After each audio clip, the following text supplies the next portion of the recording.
好，大家好，我係邱章新醫生。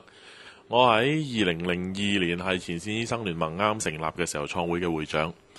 我識梁家騮，我相信多過10年嘅時間。咁梁家騮今年一話參選呢，我第一個反應就係得啦，我哋呢個界別有救啦，終於有一個肯真正為業界服務嘅醫生肯嚟參選，真正嘅聲音應該係喺立法會裏面被聽到。點解我會咁講呢？梁家騮喺2002年嘅時候，我哋個前線醫生聯盟成立之前呢，其實我哋當其時嘅醫生好迷茫，好迷失。嗰陣時水深火熱，大家唔知能唔能夠完成專科訓練。當其時薪酬問題未完全解決到，當其時好多個問題都解決唔到。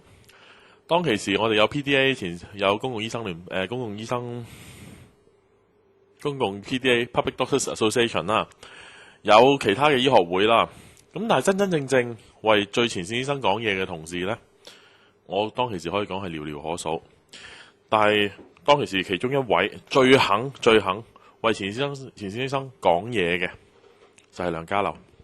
咁亦都當其時佢同我哋講過，佢話邱，另外同阿游方志醫生啦、梁裕龍醫生啦、嚴建明醫生啦幾個，我哋都開過好多次會。其中一個講法就係話，邱，你哋如果想你哋自己嘅同事嘅聲音得到可以俾人聽到嘅話呢，最簡單嘅方法，亦都最直接嘅方法，應該係成立一個自己嘅工會，而喺呢個工會裏面為你哋發聲。咁呢個工會就真正可以為你哋嘅利益、為你哋嘅權益去謀福利啦。當其時呢句嘢真係一言驚醒夢中人。咁我哋亦都當其時第一次成立咗個會啦。咁從嗰陣時開始，每一次去到講到最前線合約醫生嘅時候，嗰個福利嘅時候，嗰個權益嘅時候，前線醫生聯盟就正代表咗大家嘅聲音。要知道呢個聯盟嘅成立，如果冇咗梁家騮嘅話，我可以話俾你哋聽，今日唔會有前線醫生聯盟。咁除咗一個前線醫生聯盟，即係喺工會上面，咁今次梁家騮一參選，我就應承咗幫佢，咁我仲幫到做埋佢競選經理添。咁喺中間開會探討大家嘅政綱嘅時候呢，其實我對佢了解再深入咗好多。我好認真話俾大家聽，佢唔係淨係一個代表工會嘅勇士，佢係一個好有智慧嘅醫生。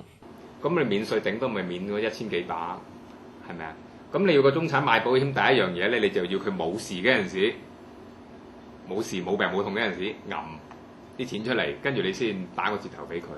咁呢個誘因就唔夠大。但係若果我話所有嘅醫療開支免稅嘅話咧，嗱，大家幾位都係中產啦，你贊唔贊成咧？因為全世界嘅中產都贊成嘅。咁我咪好大嘅支持咯。其他政黨都唔會反對。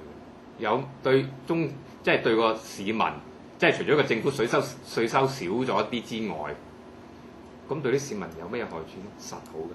佢無論係代表公家醫生定還是私家醫生呢，佢都可以好肯定地俾一個好有 insight 嘅睇法，佢好有 vision。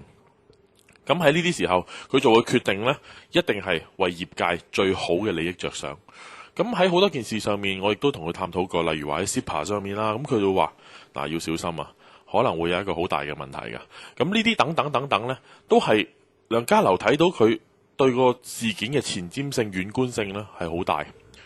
咁而我哋喺選擇一個候選人嘅時候，可能要同其他候選人作個比較啊。今次梁醫生嘅對手呢亦都好強嘅。咁但係越睇得多嘅辯論呢，你就真正知道究竟邊一個呢先係可能真係會幫到我哋業界。講另外3位候選人啦。何醫生為人呢，我就唔係太熟悉啦。但係佢喺辯論嘅時候嘅反應呢，就的確會令到佢前言不對後語。甚至乎我對佢個短期嘅誠信呢會有所懷疑嘅。咁同埋佢嘅代表，無論係中方好，係醫管局好，還是係其他嘅高層好，咁佢都可以俾大家有一個唔錯嘅印象。我相信呢方面。咁第2位郭醫生4年啦，咁我哋亦都相信4年我哋都應該差唔多夠啦。我哋好想見到一啲新嘅局面。楊醫生喺屋邨醫生嚟講，佢好大嘅努力，但係我哋好多同事對佢嘅熟悉亦都比較細。咁喺梁家騮醫生呢，大家熟悉佢，大家知道佢以前嘅功績，亦都見到佢做嘢嘅方法。我更加毫不猶豫會推薦我所有嘅朋友、所有嘅同學一齊去支持梁家騮醫生。咁我希望佢可以成功爭取到一個立法會嘅議席，為我哋發聲，為香港發聲。多謝晒。